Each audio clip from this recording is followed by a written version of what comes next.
Can you see me? I can see you. Okay. And you can hear Welcome, me Bob. okay? Yeah, looking Okay. different today. Cool. Thanks. Well, thanks you guys. Thanks for having me on, Kent. I really appreciate it. And yeah, we've gone back several years and several different experiences and events and surroundings that we've been in and stuff. So getting the opportunity to come and share with you guys is definitely my privilege. Awesome, I appreciate that.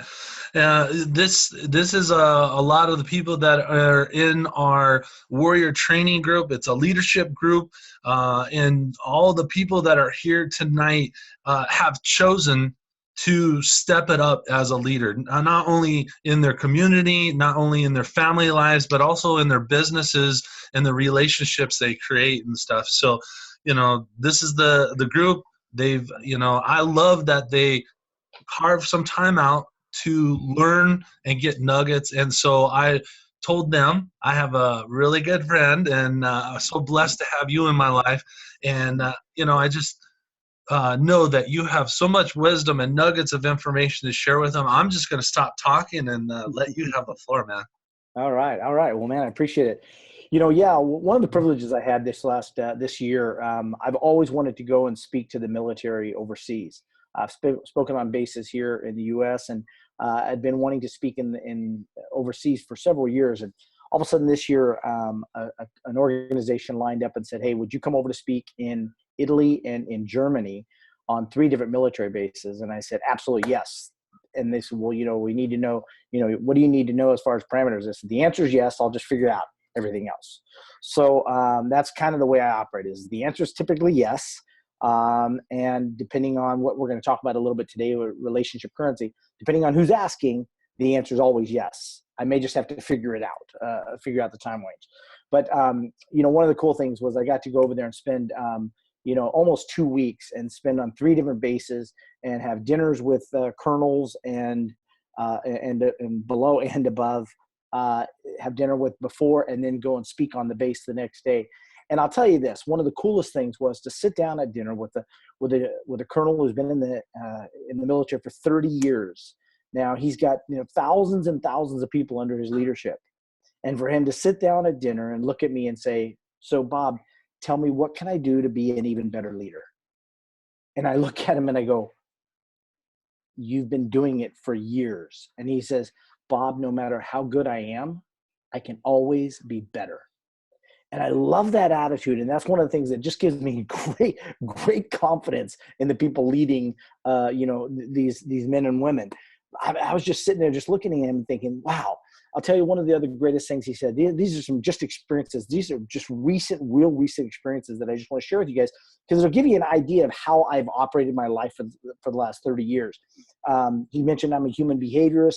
We'll talk a little bit about that. But here's some of the things I've done. So while I was talking to these colonels and these military people, it was so cool because there was one, Colonel Marks, an amazing guy, Green Beret, just looked like the epitome of a soldier. I mean, just good looking, just strapping, just big guy. And I remember sitting there at dinner with him. Yeah, kind of like that.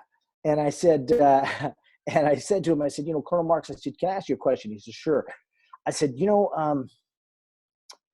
as a leader, you walk onto base and people salute you and you say, "Do this," and they don't question you. They don't ask you why. They just do it.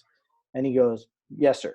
And I said, "So how do you keep that ego in check? Because it would be easy to to act that way when you're off base, when civilians don't necessarily do that." And he laughed and he says, "Oh, it's very simple." And I said, "Okay." And he said, and this is in front of some of his troops. He said, "It's very simple. I married a good woman." I said, "Wow." He says, "She won't let me buy any of the hype. She will call me on it and she'll hold me accountable." And I thought, wow, for this man to say this at a table with all these people, for him to say that, I just really admired. So the next thing I said, you know, the pivotal moment of your day, is it when you step onto base, or is it when you step off base? Is it, at a certain time of the day where you've got to be at your peak performance, your highest? And he goes, "The peak point of my life and my day is when I'm tucking my kids into bed." And I thought, sir, And the next day morning, we were walking on base, and I just turned to him and I said, "Sir," I said, I got something to tell you." And he said, "What's that?" And I said, "I would follow you into any battle." And he said, "Why is that?" And I said, "Because of your answers last night." That's leadership. That's leadership from every level and every degree. And unfortunately, we get really we get really confused and misguided to believe that leadership only happens when we are leading another person. But what I found over and over and over again by studying thousands of people in life, and look, when I say studying people, I'm not just talking about studying the guys like Tony Robbins and Brian Tracy and Zig Ziglar, all those guys, which I've studied a ton. But I'm talking about studying people like drug addicts that are living under a bridge, that are just trying to figure out how the hell did they put their life back together. I'm talking about, studying people who have been at the very pinnacle and the best at the highest level and have fallen completely down. I'm talking about people who are just in the middle, just trying to claw themselves way back up. And then I'm talking about those people that are performing at the absolute best that they've ever been in their life. Across the board, universally speaking, the people that succeed at getting from where they are to where they want to be, they understand personal leadership on top of leadership of teams, groups, and individuals, but personal leadership. It all starts with your personal leadership. Look, it's hard to lead people if we don't lead ourselves first. Matter of fact, one of the things I do when I'm teaching salespeople or when I'm talking to salespeople or entrepreneurs that are looking about how to increase their business, I said, we've got to get certain things out of your vocabulary. And they say, well, like what? And I said, well, for example, do you ever have clients that say, I can't afford it? Do you have clients that say, I can't afford that? Yes, I do. Well, then you've got to eradicate that vocabulary from your language. Okay, why? And I said, well, unless you're a hypocrite. Are you a hypocrite? No. Do you want to be a hypocrite? No. Well, then here's why you have to eradicate it. Because if you use that language, if I said, I can't afford it to a salesperson that was talking to me, or I can't afford it to join this program or another program. If I said that, then when a person came up to me and says, Bob, I can't afford your coaching program, I can't afford your membership program, I would be inclined to not ask them or push them on any level, because if I did, it would mean that I'm willing to push them in an area that I don't want to be pushed myself. So we have to eradicate certain things. So in personal leadership, it goes like this. I'm going to use certain language and I'm going to get rid of certain language that hinders me from being the absolute best version of myself. Now, before I end, I want somebody to remind me absolute best version of myself. Who's going to remind me? Who wants from? Michelle, I pick you. Michelle. That means you have to be on the entire time. You, I'm looking at you. Okay, so here's the thing. Before I end, I want you to remind me absolute best version of yourself. So when we're talking about the best version of ourselves, we have to say, am I demonstrating and being the person that I'm asking others or the other people to be? Jim Rohn said it best. He says, if you will become, you can attract. But we've got that so backwards. We go, well, I'll give money when I have it. Well, I'll be more forgiving when I get forgiveness. We start putting all these parameters on we will be if we get. And it's the opposite. Jim Rohn said, if you will become forgiving, you will receive forgiveness. We've got to start understanding that the leadership starts with us. It doesn't start with anyone else. It doesn't start if you have a team of 1,000. I just got through speaking with a leadership group, and this leadership group had probably about 12 to 15,000 people in the organization, and the leader was there, and I was talking to them, and the whole conversation has to start with them. It doesn't start with the 10 to 15,000 people. They had to be a good leader of one, meaning themselves. Then they can be a good leader of other people. Unfortunately, it's kind of like that whole thing that we talk about, money makes people bad. No, money just accentuates what they already are, good or bad. And it's the same thing with leadership. You can be a great leader of yourself and then go on and lead others. But if you're a poor leader of yourself, you will probably go on to be a poor leader. Even if you attract people at the beginning, you will eventually lead them to exit your program, your services, your business, your community, whatever it is. So it all starts with us.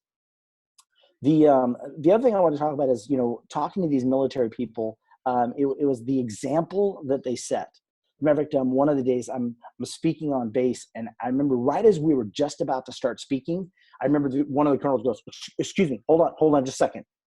And he goes running to the back of the room, and he comes running back to the front of the room, and he sits down, and and he holds up a pad and paper, and he goes, "Okay, I'm ready." And he's taking notes.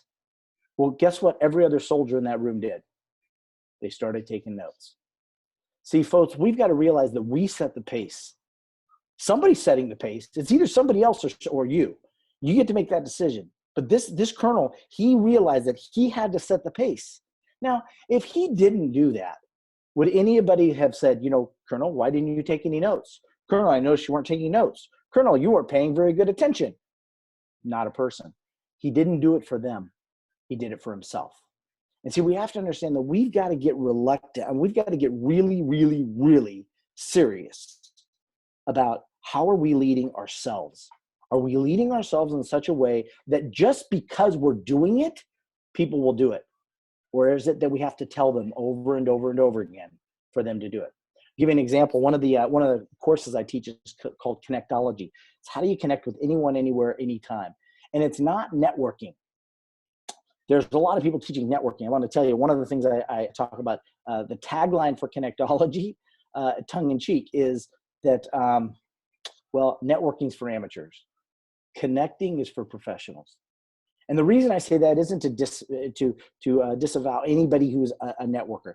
All it is to say, look, there's a difference between passing out business cards and vomiting on each other and truly learning how to connect with people. I get told all the time, Bob, I'm a great connector. I already know how to connect. I don't need that course. I'm a great connector. I said, the fact that you're telling me that tells me you're really not. Ouch. It's a little bit painful, but here you got to understand. My background is as Kent said, I'm a human behaviorist. But my background was at 15. I was told that my mom, my only parent, was dying of cancer, and she had 6 months to live. And I remember thinking, okay, but at 15, you're thinking, 6 months, sure. She's not going to die. But I had a gentleman who was a family friend that walked up to me one day. He says, "Hey, Bob, what do you plan on being when you grow up?" Now, I don't know. How many of you raise your hands if you knew what you wanted to be at 15 and that's what you are today? Most of us 15 were like, I don't know. I'm just trying to get through school and play football and whatever else. I said, I don't know. Why are you asking me this? And he says, Bob, he goes, you can learn a product or you can learn a service or an industry, or you can learn one thing that will make you successful in any product, service, or industry. And I said, what's that? And he said, human behavior. If you understand why people will or won't do certain things, even if they want to, even if they know it's the best thing for them, if you'll understand why they don't do it anyways, you will go much further in helping people achieve what they really want.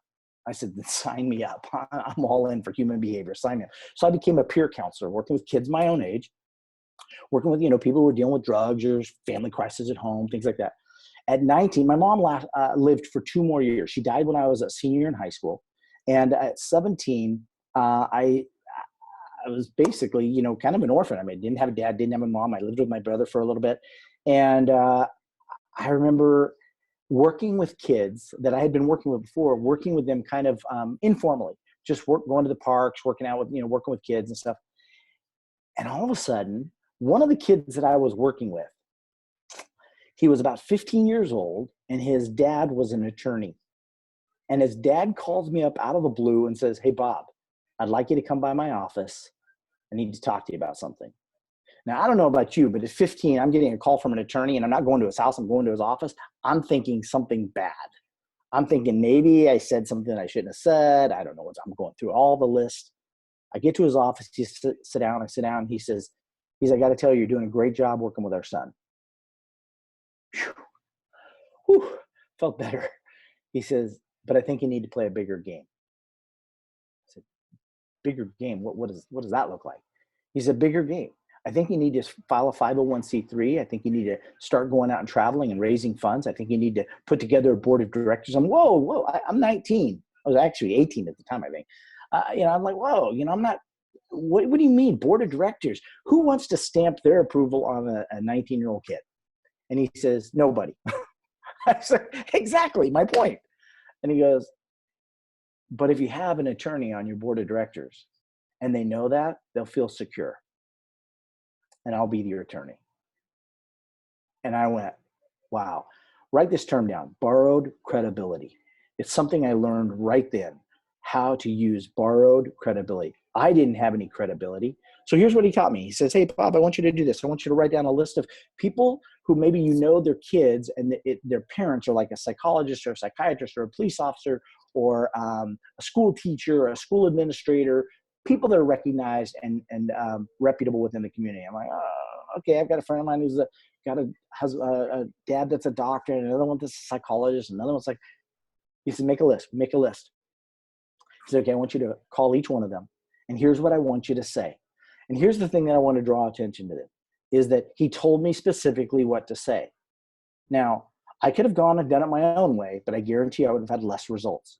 When you have a great mentor and you have a mentor that's done what you are asking that you want to do, shut up, listen, and then do exactly what they tell you to do. Exactly. Don't vary it. He told me, Bob, here's what you need to say. You need to call the doctor up and you need to say, hi, this is Bob. I'm friends with your son, so and so and so and so. And, you may or may not know that I work with kids and helping them overcome crisis and, situations like that. And one of the kids' dad is an attorney and his name is blank. And he has said that I need to put together a board of directors. And he asked me to call you and ask you to be on the board of directors. I did that with 7 people. 6 said yes immediately. The 7th said yes the following week when they returned from vacation. Folks, I couldn't have done that. If I had just called them and said, hey, this is Bob, I'm your son's friend. And, here's what I want to do. Would you be on my board of directors? They would have laughed at me and hung up. And many of you have probably started businesses, or you're starting to think about business, or you're starting to write a book, or you're starting to want to do these things, or you're in a direct sales organization, whatever it is. And you're wrestling with this idea about, are they going to believe me? Are they going to give me any credibility? Are they going to look, use borrowed credibility and then do what they tell you to do. It was a magical moment for me because within moments, I was literally up and running as a 501c3 nonprofit organization. Oh, let me give you the caveat about that. The attorney, he says, I'll be your attorney, but here's the condition. He said, I'll help you. I'll walk you through the process of setting up a 501c3 nonprofit organization on one condition. You come to my office, you pull out the books, you go through everything, you write it all up, you give it to me, I'll look at it, I'll review it, I'll make adjustments, you go back and rewrite it. No, hey, look, this was way before we had computers, right? This was back in 1980, 81. Okay, so we had word processors at the best. And it was a complicated thing for a 19-year-old kid to have to, figure that out. So I did this. But one of the other cool things is the psychologists and psychiatrists and marriage family therapists and the sergeant of narcotics for LA County PD, they all agreed to be on my board. The sergeant on the board of directors for the psychologists, psychiatrists, and marriage family therapists, they even said this: we'll work with any kid or their family you bring to us for free. I'm like, score. This is killer. On one condition. Here we go. What's the condition? Condition is this, Bob, that you have to be present in every session that we give away. See, what they wanted me to know exactly what was being said and how it was being said so that I could reinforce that outside. But they also wanted to give me an education. So in about 5 years, I probably sat in at least 100 sessions a year. So probably about 500 sessions. What most psychiatrists and psychologists tell me is, Bob, you've got the equivalent of a PhD in psychology because you got the practical and tactical of it. Folks, people want to help. Unfortunately, we don't let them because we get in the way. We tell them what we think we need, and they sit there and go, that's not really what they need. So many times somebody will come to me and go, well, here's my problem. And I go, that's not the problem, that's the symptom. And I have to start over with helping them understand that that's not the problem. What they want me to work on isn't the problem, it's the symptom. So when we're talking about, getting to the next level personally and professionally, when we're talking about leading ourselves, we have to learn how to get ourselves out of the way. One of the coolest experiences I had was I had some great mentors early on that said, shut up, listen, and do what I say. And they basically said it that way. I mean, they weren't sugarcoating anything. So sometimes, we have to hear it the right way for the right time. And I needed to hear it that time. So I heard it that way. Here's one of the coolest things. I was driving down the road one day, and there was a gentleman who pulls up next to me in a Rolls Royce. Now, I'm not a materialistic person, but obviously they've done something I haven't done at that point. So I don't know, I'm probably 24, 25 maybe. And I turned to the guy at the red light, and we pulled to the next red light. And we're sitting side by side again. So I roll down my window, and he rolls down his window. And I said, excuse me, but can I buy you lunch sometime? He looks at me and he goes, buy me lunch? Why? And I said, well, because you've obviously done something I haven't done at this point, and I would like to learn. And he says, pull over. I said, okay, what do I got to lose? I'll pull over. So I pull over. I walk up to his car. I'm thinking I'm going to exchange business cards. I walk up to his car, and he says, get in. I'm like, get in? Okay. Get in the car. We go for a drive. We spend about 2 hours, 2.5 hours together.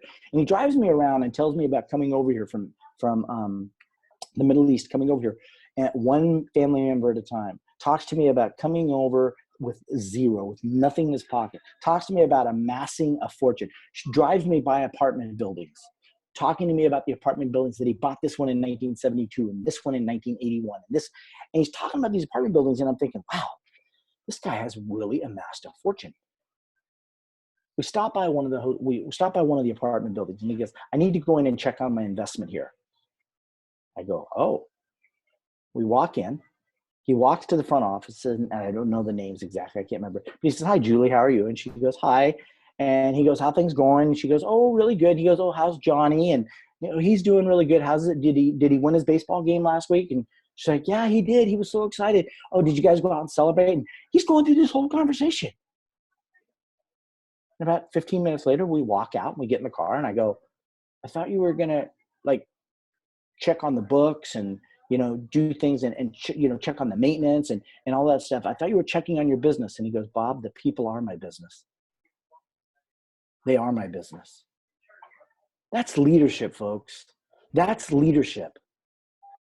He knows what the priorities are. And the priorities are the people. It's not the buildings. The buildings will be replaced. But companies fight and fight and fight to get the right people. Jim Collins wrote a book called From Good to Great, and he talks about the right people, the right bus, on the right seat on the right bus, all of that. We need to really get clear on what it is that we're looking to achieve, and do we have the right tools? Do we have the right strategies? Do we have the right coaches in our life, like Kent? Do we have the right people in our life that can actually support us and encourage us and move us beyond from where we're at to where we want to be? As this gentleman sat down and did that, I thought, wow, this guy's got it figured out. We went, we had lunch, we sat down and we're talking, and he says, I said, I got a question. I said, he says, why would you get into a stranger's car? He asked me the question first. And I said, because I wanted to learn. And I said, but I got a better question. He said, what's that? And I said, why would you let a stranger into your car? And he said, because you wanted to learn. He said, Bob, I can count on one hand. He was probably in his 50s then. He said, Bob, I can count on one hand the number of people that have said, tell me what I need to know and shut up and listen. Most of them, they want to tell me everything they know and ask how I can help them. And he goes, but you're proof, Bob. If you just ask me, I'll tell you everything I want. Everything I know, everything I've learned over the last 50 years, I'll tell anyone if they just ask. So one of the things I learned from that was, one, people are very approachable, and the more successful they are, typically the more approachable they are, because they realize they got nothing to lose. Two, they'll share anything in the world with you. You know why? Because they know most of us won't do anything with it, but they'll share it if we ask. And it also works in the framing of the question. Are we asking to get, or are we asking to learn? And they can tell, they can read that very quickly.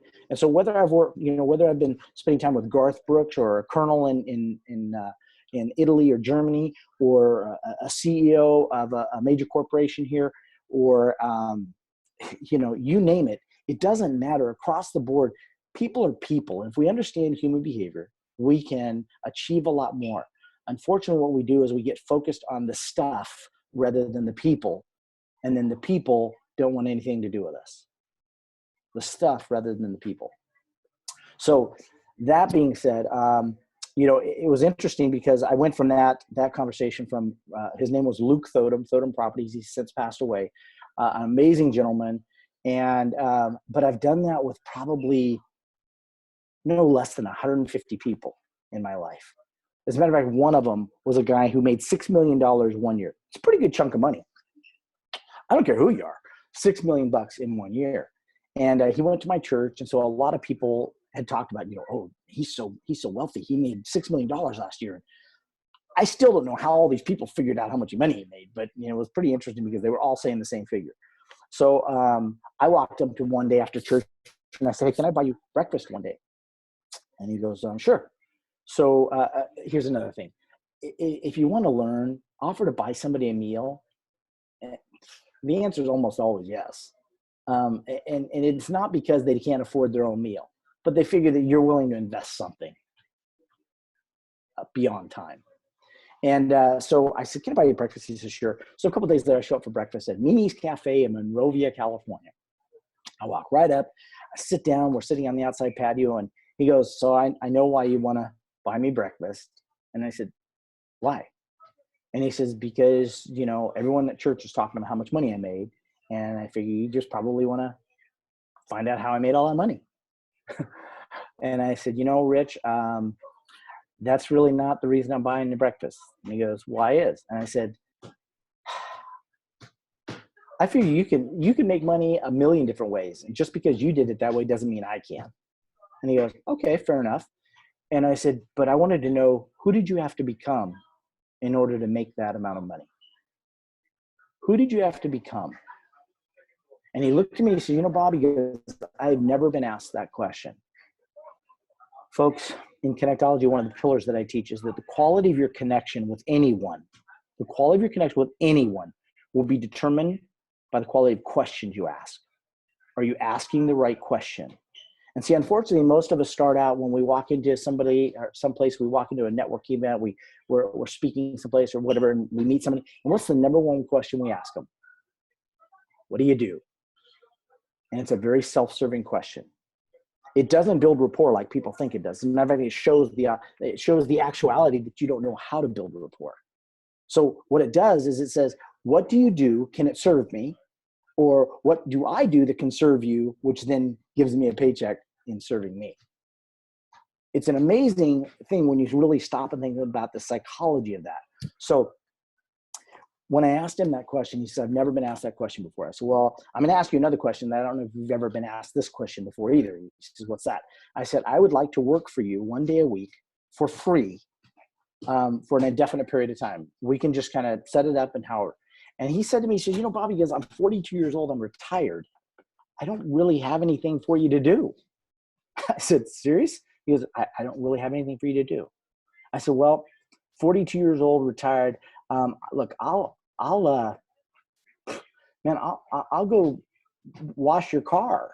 I mean, I'll mow your lawns. I'll do your laundry. I'll do anything you want me to. He said, oh, all right. Show up at my house. So I showed up at his house a couple of days later, walked up to the house. And I remember him walking out by his car, and I walked up and he says, he says, get in. I said, yeah, where are we going? He says, Bob, when somebody's mentoring you and they say, get in, you just get in the car.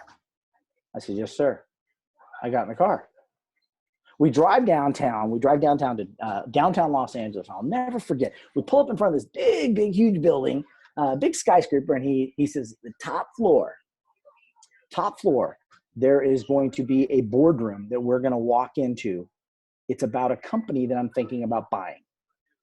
I'm like, okay, what do you want me to do? He says, just be a fly on the wall. I said, I can do that. Walked in, go up to the top floor, walked in the board, big, huge boardroom, big, long conference table.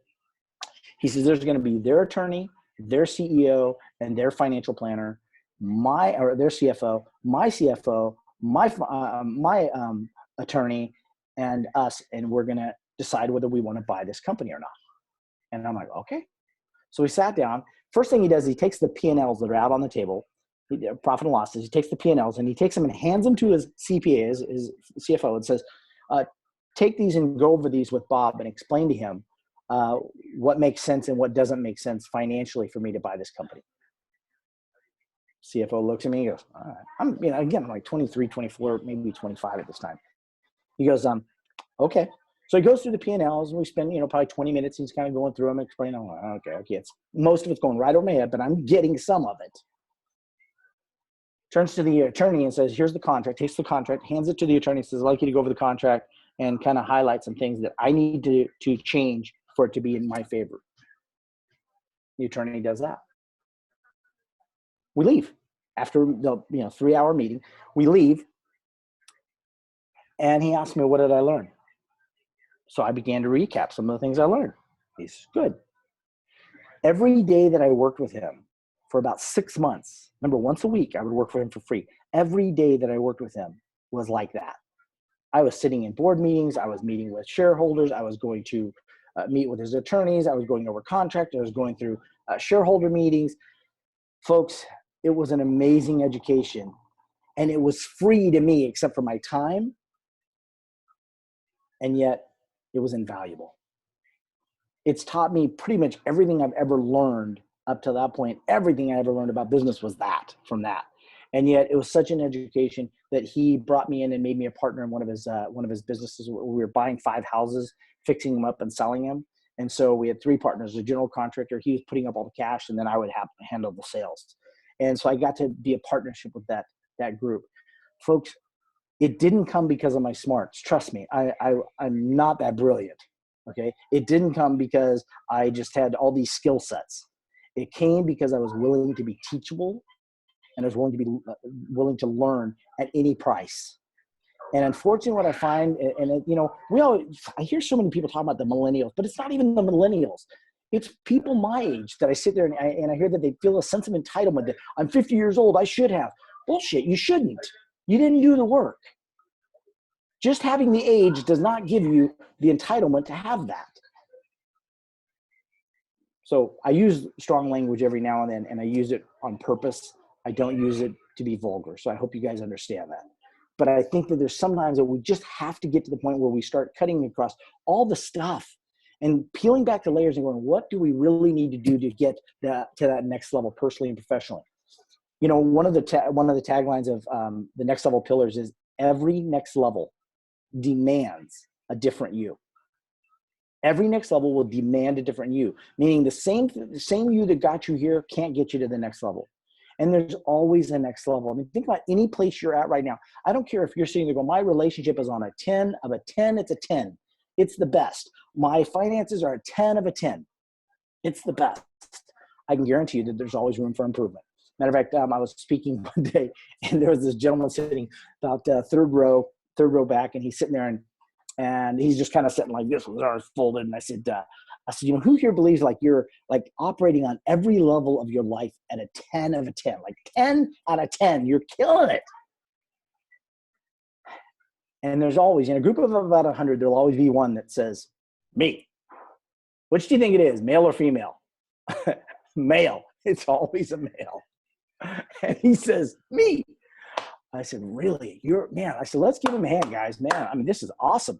I have, it's tough to find somebody who's operating at a 10 out of 10 on all levels. I said, man, I want to ask you a couple of questions. I mean, so financially, 10 out of 10, he goes, yeah. He says, I'm really well off. I can do anything I want. I'm already basically retired, but I've got multiple companies, multiple streams of income. I said, wow, that's very cool. I said, what about health? He goes, I said, you look really healthy. He says, yeah, I work out 3 times a week. I feel good. I look good. The doctors give me a clean bill. I'm like, great. So what about your relationship with your wife? And he goes, yeah, 10 out of 10. I said, if I asked her, would she say that too? The whole room got silent.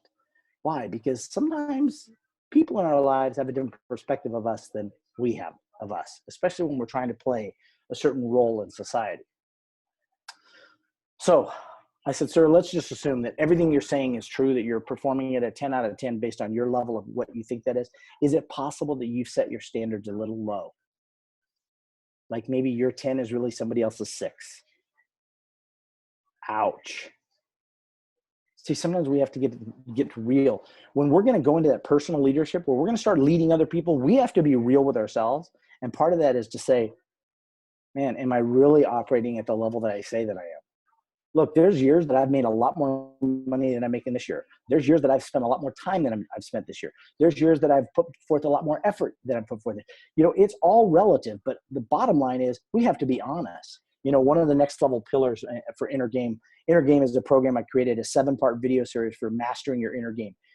Inner game is not your mindset. Mindset's about 10% of your inner game. Inner game is everything that makes you up who you are today. Your past experiences, your present experiences, your psychology, your physiology, your emotions, your personal constitution, everything that makes you up who you are, that's your inner game. And in one of those pillars, it says, see it the way it really is. Just be brutally honest. I got somebody the other day that says, you know, Bob, I'm doing everything I can to increase my business. I'm really doing everything I can. I said, if one of your children's life was on the line, if you didn't do something a little bit better, what would happen? Well, I mean, I'd figure out what I'm doing. I said, then you're not doing everything you possibly can. See how we know when we're doing everything we possibly can? We know that no matter what the dire consequence was, we couldn't do anything any better. Matter of fact, there's Tony Robbins talks about resources versus resourcefulness. Are you being resourceful? And so like one of the things is, am I being resourceful? Resources mean there's nothing. So when somebody says, Bob, I don't have enough time. Well, okay, if I were going to give you a brand new Maserati to drive down to San Diego, or the car of your dreams, if you don't like Maseratis, the car of your dreams, and I was going to give you that, or I was going to give you $100,000 if you just drove down to San Diego, would you find the time? Yes. Then it's not true that you don't have the time. It's that it's just not important enough. It's important for us to recognize that in our own personal leadership. That when we say, well, I just can't do that. I would rather us learn to say, as great, effective leaders, is that, you know, that's just not a priority to me right now. It's just not important enough to me. That's the truth. Here's how we know the difference between resources and resourcefulness. If I said, if you don't increase your sales by 20% in the next 6 months, one of your loved ones is going to die. Now, some of you will say, well, which loved one? And you guys might decide, well, maybe it's okay. But really, in truth, if you said if I have to decide to increase my sales 20% or somebody in my life is going to die, it's amazing what happens. We all raise our standards and we all increase our sales 20%, because it's truly not resources. It's our ability to be resourceful. Now, if I said the same thing, a loved one's going to die if you don't grow a third eye in the middle of your forehead. And I mean a real eye. You're going to have to grow a third eye in the middle of your forehead, or someone's going to die. Guess what? Someone's going to die, because that's truly a resource issue. So whenever you hear yourself or you catch a client or somebody else saying, I don't have time, I don't have money, they're making it about resources. And just help them, guide them to that point where, are they really making it resources, or are they just saying they're not resourceful enough? When we can get ourselves to the point where we say, I'm just not being resourceful enough, then we can do something about it. But if we don't ever call ourselves on our own stuff, and if we don't ever help people, you know, in my line of work, I was an interventionist. So I took people who said, I want to die and I've got a gun to my head, to, okay, I'll put the gun down, I want to live. Well, that's a process. And I can show that process, that exact same process, on how do you take somebody who says, I want nothing to do with whatever you're selling, to, well, what do you got? Because it's the same process. But we have to use that for ourselves. We have to be able to intervene for ourselves to make better decisions. So that being said, I think, you know, one of the biggest things I can tell you about that personal leadership, and that is, we all have to find a sense of urgency. One of the next level pillars that I talk about is that when procrastination and fear will always take a backseat to a greater sense of urgency. I don't care how tired you are. I don't care how whipped you are. I don't care how beat up you are. I don't care how broke you are. I don't care. Fear and procrastination will always take a backseat to a greater sense of urgency. And most of us just we haven't learned how to create enough urgency to make things happen. So that's why when somebody's life's on the line, all of a sudden we raise our standards. That's the key. We have to learn how to raise our standards at a moment's notice, not just based on dire circumstances, but can we truly raise our standards based on what we know is the right thing to do? I was talking to a group today online, and I said to them, I said, one of the things is, are you doing something because it's the right thing to do, or are you doing it for the accolades or something else? I said, for example, and I said, and I'll just call myself out on this. There have been times when I've opened the door for somebody, typically a lady. I've opened the door for a lady, and they've walked in, and they've never even looked at me, never smiled, never said anything, never said thank you, nothing, just walked by. There have been times, I'm being brutally honest, there have been times when that's offended me, and it's bothered me. And I thought, you know what? That's just rude. Here's the bottom line. Then I wasn't doing it for the right reason. See, if I was doing it because they were going to say thank you, then at least I got to be honest about it. But if I was just doing it because that's what my mom taught me to do, that's what I've learned, that's the right thing to do, then it doesn't matter whether they acknowledge it or not, because I just did it because it was the right thing to do. There's a lot of things in our life we're doing with expectations. And so one of the next level pillars that I talk about is that, unfulfilled expectations lead to anger, bitterness, resentment, frustration, and overwhelm. Think about anything you've ever been angry or bitter or frustrated or overwhelmed by. And if you follow it back, you'll find that there was this point where there was an expectation that your spouse was going to be loyal to you. There was an expectation that your boss was going to give you a raise. There's an expectation that this person was going to do what they said they were going to do, and they said they'd meet you at 9 o'clock and they showed up at 10. There's this unfulfilled expectations will always lead to anger, bitterness, resentment, frustration, and overwhelm. And so we have to understand, are we managing our expectations, and not managing our expectations based on settling, but managing our expectations based on what are we expecting? If I expect a dog to meow, whose fault is that the dog does not meow? It's my fault. We have to manage our expectations based on what clues are we giving, what are we asking for, and are we asking the right person or the right thing to do that? And then we can manage our expectations and get better expectations. When we have better expectations, we tend to get better results. The last one I want to close with really quick is this. Poor results are exhausting. They're just exhausting. I mean, think about any time in your life when you're sitting there going, I'm just whipped. I'm just beat up. I'm just tired. I don't feel like doing anything else. I'm just tired. If somebody were to say, if you get up and answer the door right now, somebody's going to hand you a $5,000 check. And every time that you get up from the couch to answer the door, or every time you pick up the phone and make that phone call, or every door that you knock on, or every time that you present your business opportunity, every time $1,000 goes into your bank account, how many of you would stop? How many of you guys would say, well, I'll only do 2 or 3 of those today? Hell no. We'll go out and do as many as, why? Because poor results are exhausting. But man, when we're getting great results, when we're getting outrageous results, it's amazing how much energy you've got. If you're tired, if you're exhausted, if you're worn out, I will guarantee you're not getting the results that you want. You're probably getting the results that you deserve. So who had the one thing that I need to say before I cut out? Okay. And that was Michelle. What was it?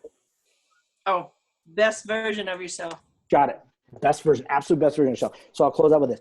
Absolute best version of yourself. Here's one of the things that I've really been coached on over the years by so many different people. And here's one of the things that I know has helped me. Anytime that I am going to do something or not going to do something, I've asked myself this question: how would the best version of me perform? How would the best version of me handle this situation? So maybe you're having a conflict with a coworker, or a conflict with somebody at home, or a conflict. The question is, how would the best version of me show up in that situation? Well, I don't feel like making sales calls right now. How would the best version of me handle that situation and make sales calls? So the first thing you have to do is I want you to think about this. I want you to write a list of the best version of you. The best version of you, is it confident? Is it certain? Is it security? Are you secure? Are you excited? Are you passionate? Are you empathetic? Are you compassionate? Are you loving? I want you to list out all the characteristics of the absolute best version of yourself. Then once you have that list, then the next time you say, well, I don't feel like going out making that sales calls. Well, if I was operating as this version of myself, the best version of myself, how would I feel and what would I do about not wanting to make sales calls? It's amazing. It will change the way you think about that moment. but you have to do it. And here's the thing. You don't get to just do it once in a while. It's the consistently and persistently that actually gives us the next level results. So that being said, I'll open up for questions. Kent, you tell me what you want from now on. Wow, I'm just floored. Wait a second. I got to go get the best version of myself to ask these questions. No, I appreciate you coming on here and just sharing your wisdom nuggets. I appreciate the time I get with you. Actually, a lot of these guys don't know about Next Level. I'd love for you to share about Next Level, how that got created, what it's all about, just so that they know about it. And if you want, I'll type the link in the chat room so everybody can check it out as well. Sure. Yeah. Next Level came about because I started realizing that, I was constantly pushing myself. Remember, there's a great quote by Dr. David Cook, who's a sports psychologist, and he has this great statement. And he says, I like to put myself in a place every day where I literally am choking myself to death just to see how good I can really be. I don't want to put myself in a place where I'm choking myself to death just to see how good I can really be. And that's kind of one of the mottos that I didn't even know Dr. David Cook said that before, but years before I started realizing that I just want to get to that next level. And it wasn't about business and it wasn't about finances. It was really about how do I get to the next best version of myself? And, and that came about, I was doing a lot of consulting and training, but when I had a daughter die in a car accident that I witnessed, about 20 years ago, I watched a car accident happen and I realized that was my daughter in the car. And it was in that moment that I realized that I'm so done just telling people how to make more money, but that I really want to teach people that who they are is more important than what they do, because who they are will determine the quality of everything that they do in their life. And so that was 20 years ago, and I started on that mission of just really developing it. So that's when Next Level was like, okay, this version of me doesn't work anymore.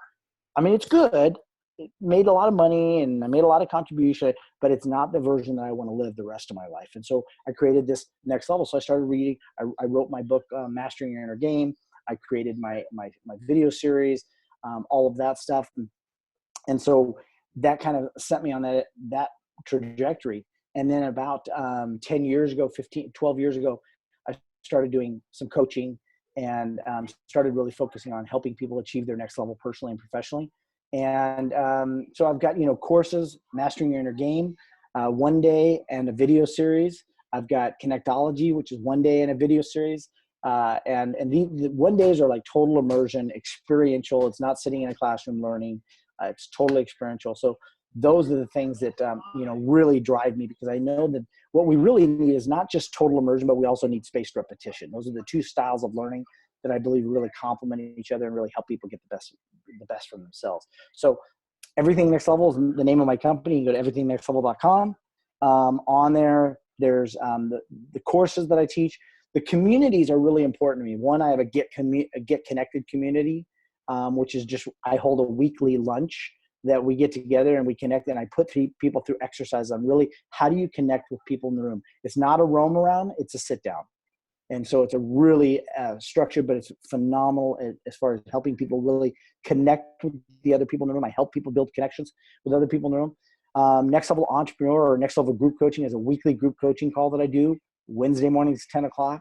I've got doctors, attorneys, realtors, coaches, best-selling authors on that coaching call. They can hop on, ask anything they want. We focus only on solution. We don't talk about the problem. They've spent too much time on that already mostly. So we focus just on the solution. And then my next level is really Next Level by Association, which is I host a private dinner once a month. And that dinner is, it's been going on for almost 8 years now. And I've had everybody from Les Brown to Keith Ferrazzi, who wrote Never Eat Alone and Who's Got Your Back, to Kasim Osgood, who played NFL, 3-time Pro Bowl player. You name it. We just had Lee Steinberg, most prolific sports agent, the guy from Jerry Maguire, the movie that Jerry Maguire was really, he actually consulted them. We've just brought these people in. They don't come in to speak. They come in to share their life with us. They come in to sit down, have dinner, break bread with us, and say, here's my life. Good, bad, the ugly. Here it is. And we really get to develop some real good connection with those people. So it's been really, really cool to be able to do that. And that's the top membership. I mean, I have an inner circle and all that stuff, but bottom line is I want to help people get what they want. And so I'm going to stand in the gap between where they are and where they want to be in whatever facet that looks like, whether it's one-on-one coaching, whether it's in a group coaching format, whether it's in a membership program or a course. I'm all in about helping people get to their next level personally and professionally. I'm going to take you up on that. Okay. Hey, Sarah actually asked a question, and she wants to. Her question was, "How do you determine who you really are?" Boy, Sarah, great question. Well, I'll tell you, it's easier to answer when you define who you aren't. You start peeling away the stuff that you aren't. For example, if you ask somebody who you are, they'll say, "Well, I'm a mom, I'm a dad, I'm a CEO, I'm a fireman, I'm an NFL player." I have so many people going through identity crisis right now because they're changing careers, or they lost their job, or they're whatever. Here's the thing I know is that who you are cannot be taken away. So the first thing I would say is ask yourself, what is it that cannot be taken away from me? For example, if you say I had a client of mine who her husband worked for California Highway Patrol, and he was killed on the line of duty. And we were having a connection dinner one night, and I said, who you are cannot be taken away from you. That's typically what you do or what you have. And she all of a sudden started crying. She's, I get it now. And I said, what do you get? She goes, I get it because who you are. She goes, I used to say I'm Tom's wife. And now I'm not Tom's wife anymore. I'm Tom's widow. And it became real to her in that moment. There's these things that we put on ourselves, but really they're nothing more than a shirt or a covering that who we really are. So the first thing I'd say is ask yourself, what are the things about me that cannot be taken away? And that's probably going to be more in the lines of who you are than what you do, or more in the lines of who you are than what you have. Is that helpful? If not, I'll elaborate. Just tell me what you need. Let's see. Yeah, no, that looked good. I was just asking if other people had questions. Okay. It looks like they want you to come back once a month. All right. Once a month. There you go. There you go. So, wow. I mean, yeah, I don't even know what question to ask you. I mean, wow. I mean, okay, here's a question. As a leader, a lot of we can't always stay in positivity, in motivation, and being a leader, people look at us like, because they see us as the positive person, as the one that's always in the best mood, having the motivation. But there's those times where we just hit rock bottom, or we're just not having that good day and stuff. Yeah. What do you tell somebody that's a leader to get out of that funk, to snap back and get back to being that leader, to having that mojo? Well, I tell you, the first thing I tell them is that, you're not alone. And false, again, setting ourselves up with unrealistic expectations is going to lead to anger, bitterness, resentment, frustration, overwhelm. So stop expecting that. Stop expecting that you're going to have a perfect life and that you're never going to have those highs and lows. As a matter of fact, most people have this confusion that balance looks like this, when really balance looks like this and this. It's the highs and the lows that equal the balance. This is flatline, and nobody wants flatline if you're talking to a doctor. So you want to stop and think about, am I calling it the right thing? The right thing is that's life. There are going to be highs and lows. There's going to be days when you just don't feel like doing it. You're just frustrated. You're overwhelmed. Or you're just tired. And here's the thing is, that's the whole reason I wrote Mastering Your Inner Game, and when I created my video series. Because look, when my daughter died, I was living in my car for 6 months. I had no money. I mean, literally, I walked away from everything. I was living in my car, and I was trying to figure out what the hell am I going to do to get my life back on track. And that's when I created Mastering Your Inner Game. So the reason I created it was because I needed to do something, because I was in a dump. I was in a bad spot. I needed to do something about it. I know that those 7 pillars that I created for Mastering Your Inner Game got me out of that, and have gotten me out of every time since then. Every time since then, I've been able to go back to these pillars and have them. help me. I've worked with people in suicide. I've worked with returning war veterans, terminally ill, drug addicts, CEOs at the top of their game, professional athletes at the top of their game. And we've all gone, talked to them and walked them through the 7 pillars of mastering your inner game. Because no matter what, and I don't care who you think you are, there will come a day when it just doesn't feel good and you need to do something about it.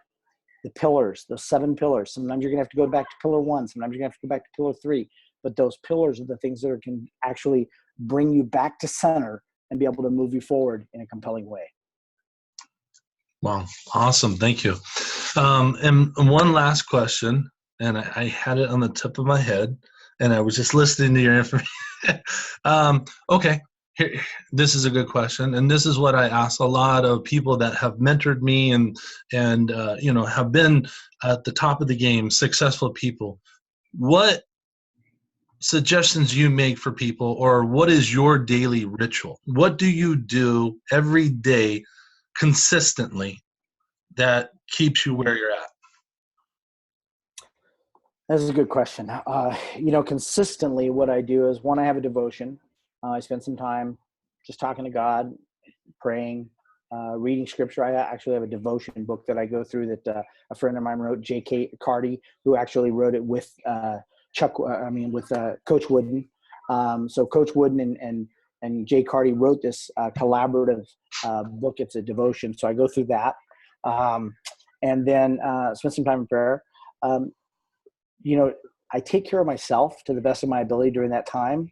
I don't make myself rushed. I have my schedule. My day is, I do everything before 10 o'clock in the morning, so that after 10, I'm available to just connect with people, meet great people, phone call, Skype, chat, whatever it is, because I really want to be able to be present during that time. And if I've got a lot of stuff, I find a lot of people are just so busy all the time that when opportunities come up, they can't seize them because they're just so flipping busy.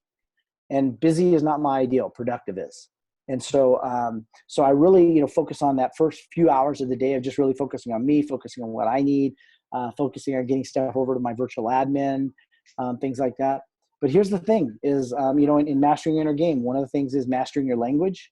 And I go through a whole exercise on that.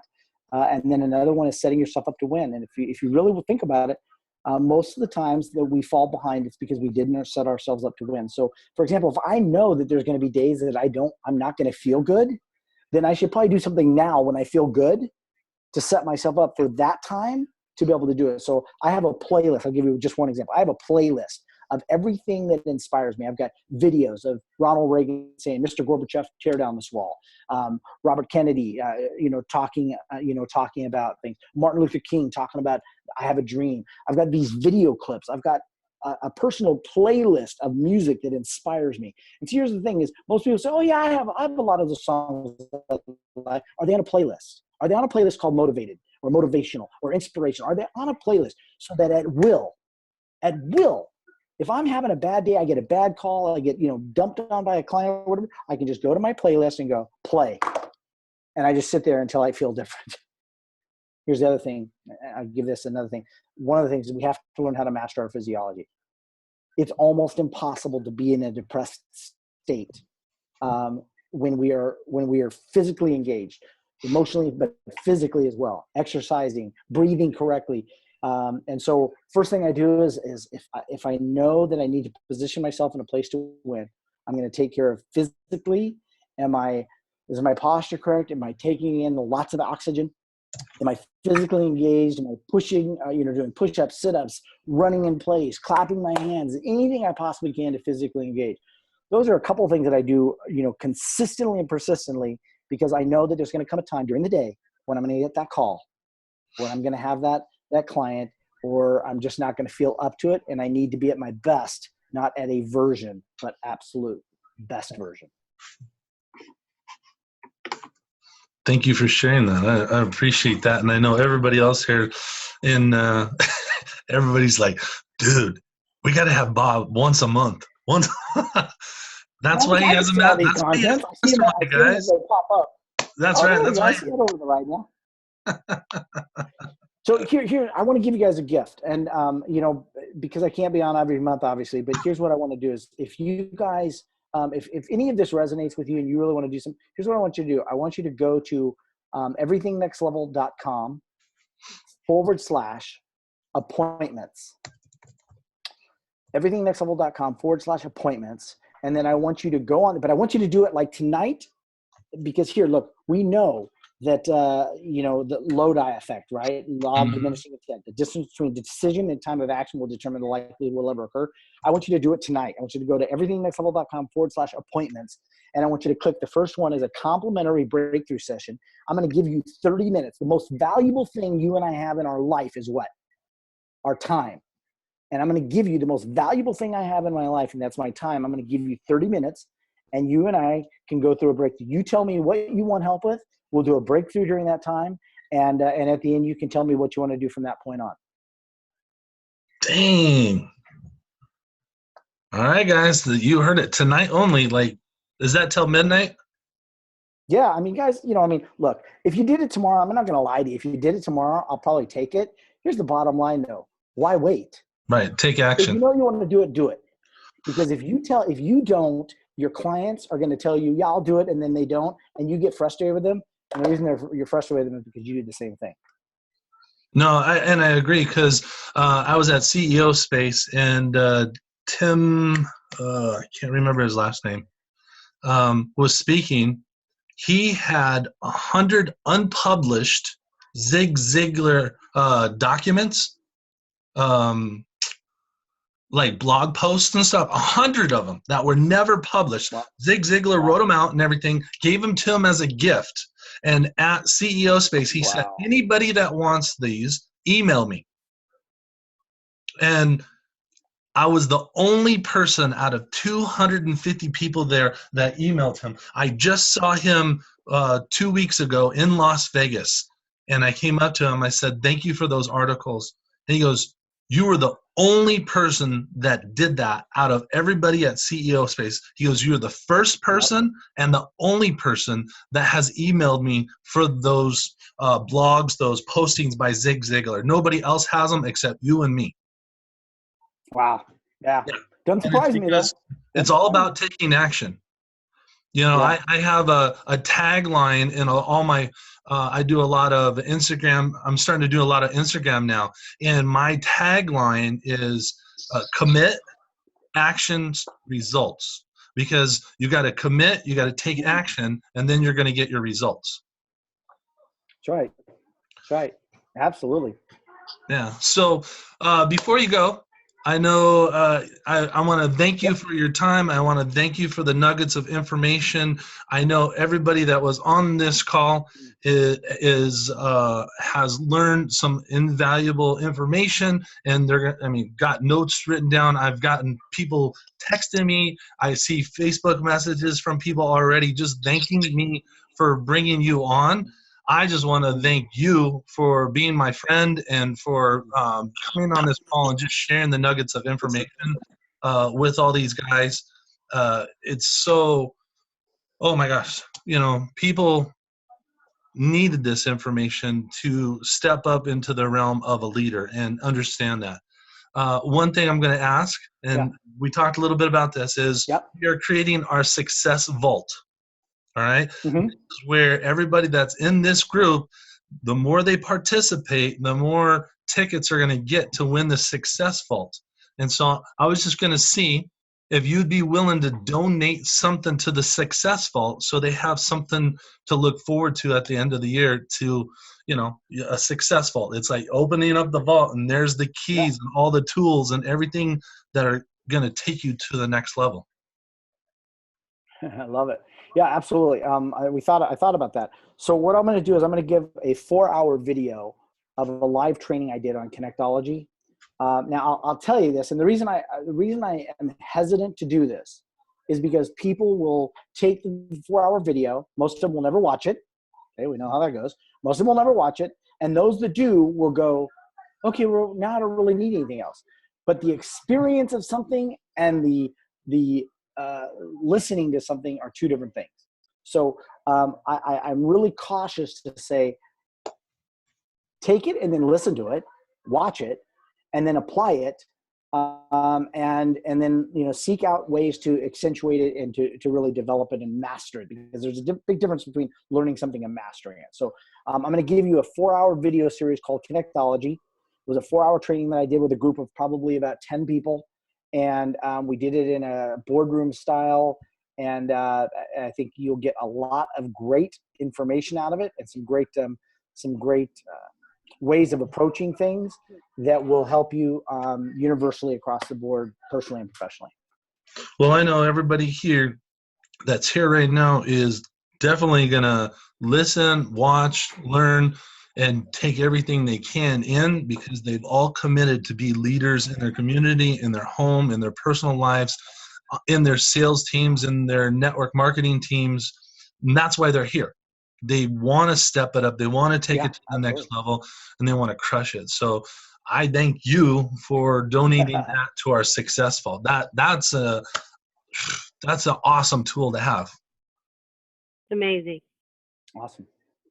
Cool. Awesome. It'll be fun. All right, Bob. Well, I thank you for your time again. Thank you for coming. She's already booked her breakthrough. Jennifer. Wait. Which one's Jennifer? I'm trying to find the list. Jennifer's already booked her breakthrough. There you go. I see you waving now. Sorry. Good job, Jennifer. Way to go. Look at that. People are already taking action. Way to go. Congrats. Hey, you know what? I'm actually going to connect you with Keith as well. Keith Chazon does a daily devotion on Facebook Live every day. Cool. And he's been doing the John Maxwell one. He's doing another one now. I'm just going to connect the two of you guys because of that and stuff. So I just wanted to let you know, hey, there are people out there like you that set the patterns and do stuff. So awesome. Yeah, I love that. Yeah, I appreciate that very much. That'd be cool. Same here. Awesome. All right, guys. Well, this is the end of our series. We want to all right, let me see if I can do this. I'm going to do a gallery. All right. If you loved what Bob shared tonight, let's all give him either 1, 2, 3 thumbs up, All right. Thank you. Yeah. Thank you so much. Awesome. Thank you, guys. Awesome. Thanks for being so attentive. Appreciate it. Hey, these are a great group of people, men and women, and they're just, like I said, they have committed to make 2018 their year, crushing it as leaders, impacting their community and their families, and helping as many people as they can.